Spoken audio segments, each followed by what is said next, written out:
Universidad Técnica de Ambato, Facultad de Contabilidad y Auditoría. Vamos a hablar de un tema muy importante que son las técnicas de selección en la gestión del talento humano.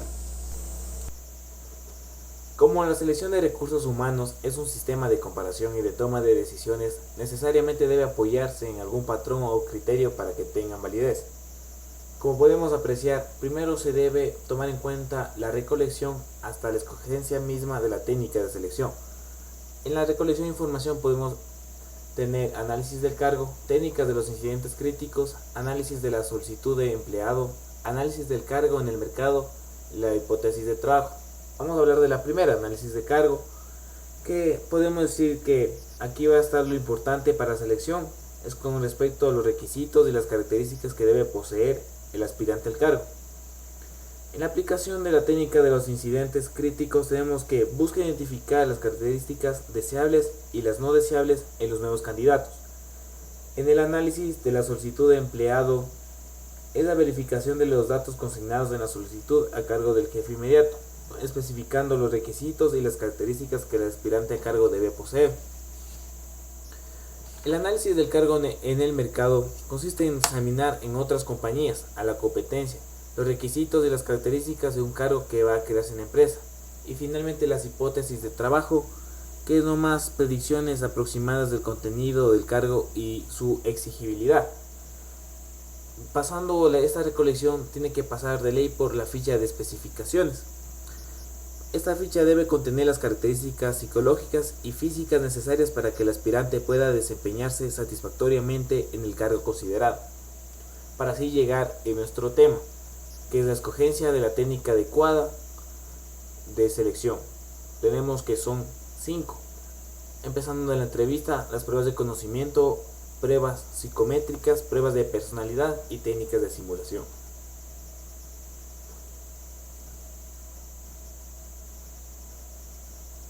Vamos a analizar la primera, empezando por la entrevista de selección. En todo proceso selectivo, la entrevista personal es uno de los factores que más influencia tiene en la decisión final respecto de la vinculación o no de un candidato al empleo.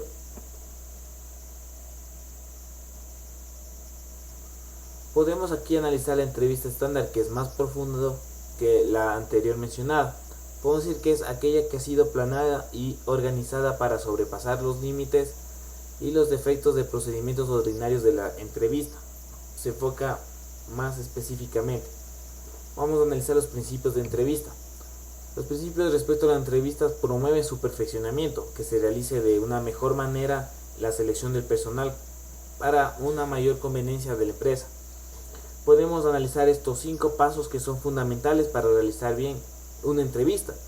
Primero, se debe preparar bien la entrevista. Segundo, un ambiente adecuado en sí, el desarrollo de la entrevista, el cierre de la entrevista y evaluación del candidato para ver si es el correcto o el adecuado para cumplir dicha vacante.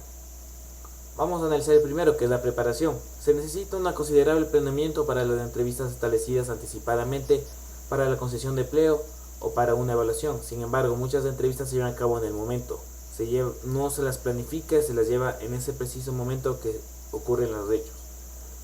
Tenemos que determinar los objetivos específicos de la entrevista, determinar el método para alcanzar el objetivo de la entrevista, obtener la mayor cantidad posible de información. Muy importante, obtener la mayor cantidad posible de información acerca de la persona que vamos a entrevistar, por el simple hecho que mientras más lo conocemos, más nos socializamos y conocemos si esta persona es adecuada para cumplir la vacante. 2. Ambiente. El ambiente para una entrevista sea muy adecuada puede ser de 2 tipos, físico y mental. En el físico, una oficina privada y confortable. Mental, buena disposición y ánimo y confianza. 3. Analizamos el siguiente paso, que es el desarrollo en sí de la entrevista. Es la etapa fundamental del proceso en que se obtiene la información deseada por los dos componentes, el entrevistador y el candidato. La interacción debe ser elevada, así como el entrevistador obtiene la información que desea, también debe prestar la información que el candidato necesita para tomar su decisión. En sí podemos ver en el gráfico el proceso por el cual el entrevistador emite una pregunta o sería la entrada hacia el candidato, el cual emite su respuesta o las salidas llegando así nuevamente al entrevistador, generando así una retroalimentación o feedback. Siguiendo con el cuarto paso, que es el cierre. Ciertas personas han comparado la entrevista con una conversación pulida y controlada. Hay ciertos casos, por ejemplo, en los cuales la entrevista debe ser abierta y fluir libremente, para lo cual se debe dar unas ciertas señales, como tenemos aquí. El entrevistador debe hacer alguna señal clara para demostrar el fin de la entrevista. 2. El entrevistador debe recibir algún tipo de información en cuanto a su acción futura. Es importante señalar cuál va a ser la condición de esta persona entrevistada, si al final va a ser contratada o simplemente muchas gracias. Tenemos que el quinto paso, que es la evaluación, es el paso final. El entrevistador debe emprender inmediata la tarea de evaluar al candidato, dado que los detalles están aún frescos en su memoria. Cuando termine la entrevista se hace necesario tomar decisiones en relación con el candidato, sea que haya sido rechazado o aceptado. Vamos con la siguiente técnica, que son las pruebas de conocimiento o de capacidad. Aquí tenemos unas ventajas y desventajas entre las pruebas tradicionales. Tenemos que entre las ventajas: aprecian la capacidad y organización de ideas, revelan requisitos difíciles de ser apreciados, ofrecen un juicio subjetivo y una organización rápida. Entre sus desventajas tenemos las siguientes: corrección demorada y difícil, revisión difícil de los resultados, lo cual conlleva mucho tiempo. Vamos a ver ahora las ventajas de los tests o pruebas subjetivas de conocimiento y también sus desventajas, pero vamos con la primera. Sus ventajas: cubren un área mayor de conocimientos, resultados rápidos, graduación más rápida, comparación más simple. Entre sus desventajas tenemos organización demorada, permite el acierto casual, mínima libertad de expresión al candidato, no permiten profundidad. Pasos que deben observar en la elaboración de pruebas objetivas. Comparación de personas especializadas.